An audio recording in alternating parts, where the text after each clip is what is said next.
కాబట్టి ధర్మమునకు ప్రాతిపదిక ఎక్కడ పడుతోంది? శైశవేభ్యస్తు విద్యానాం యవ్వనే విషయైషిణాం.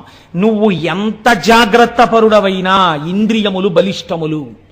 కాబట్టి బలిష్టమైన ఇంద్రియములు కోరుకునేటటువంటి సుఖములేవి ఉన్నాయో వాటిని పరమ ధర్మబద్ధంగా అనుభవింపచేసి ఆ సుఖములు కాదన్న వైరాగ్య బుద్ధిని సంతరించుకోవడానికి ధర్మపత్నిని స్వీకరించి కామమును ధర్మబద్ధమైన కామము చేత ధర్మబద్ధమైన అర్థముగా సంతానమును పొందు. కాబట్టి విషయ సుఖములను కూడా ఈశ్వరుడి వైపుకి తిప్పింది శాస్త్రం. కాబట్టి ఇప్పుడు ఏం చెయ్యాలి? యవ్వనే విషయైషిణాం. యవ్వనమునందు విషయముల చేత విషయములనబడేటటువంటి విషము కలిగిన పాముల చేత కాటువేయబడకుండా ఆ సుఖములను ధర్మపత్ని యందు పొంది అర్థమును పొందు.